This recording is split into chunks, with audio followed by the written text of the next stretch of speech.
Hey, how's it going everyone? I'm Martin, and welcome back. So I know I might be a little bit late to this video, but I thought I'd still put this up for anyone who still has yet to collect all 9 of the hidden chests in the Leviathan raid. Now, finding these chests is a whole other thing, because they're not in the raid itself like usual. There's literally a whole underbelly to the raid that takes you inside the inner workings of the Leviathan. So the first step to accessing this is by opening the secret door.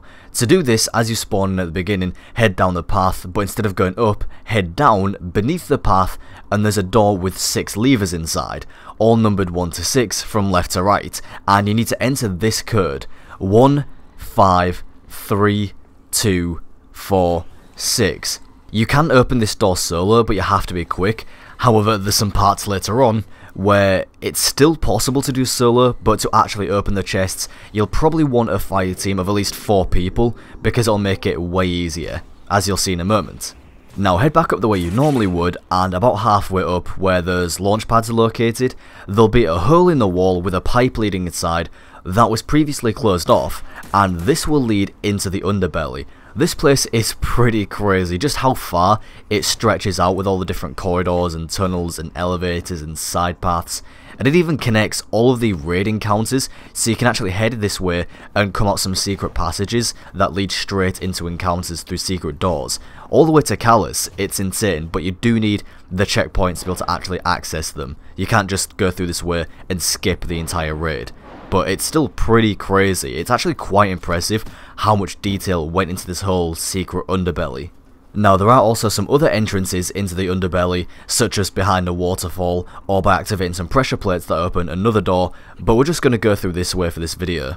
Anyway, there are 9 secret chests throughout this, and I'm going to be doing my best to show you where to find each one, but this place can get confusing, which is why this video is going to be so long. I decided, instead of describing everything and every single place, why not just play the full gameplay so you guys can just follow where I go in this video.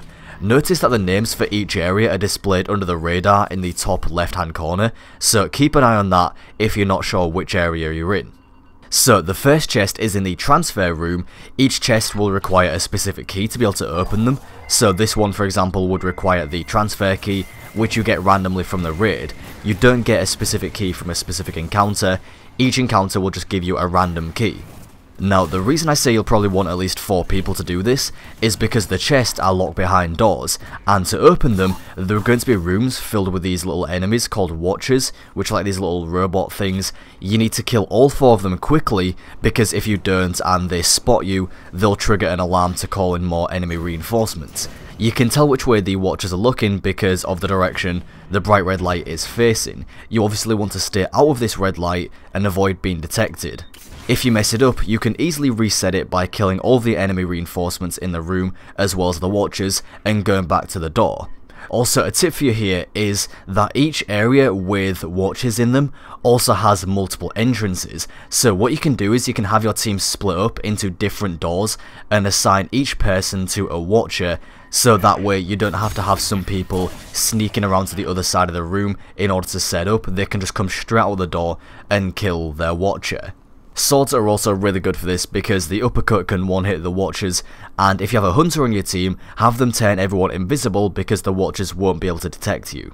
Like I said earlier, I'm going to let the gameplay roll so you guys can just follow where I go in this video. I'll try my best to make it as easy as possible to follow, but there's only so much I can do to guide you around this place, and I'll have instructions on screen when I can.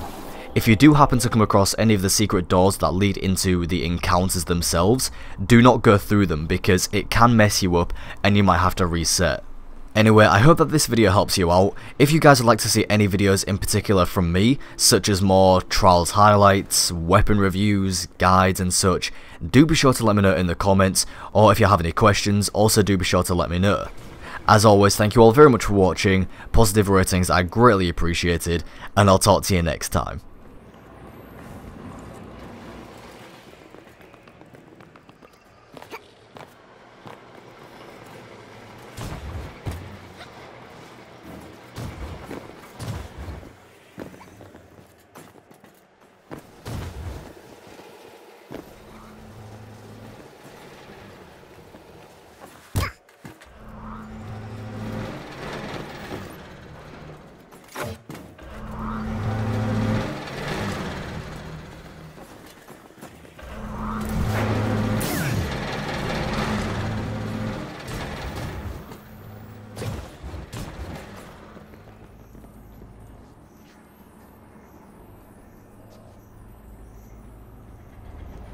Guardian down.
Ah!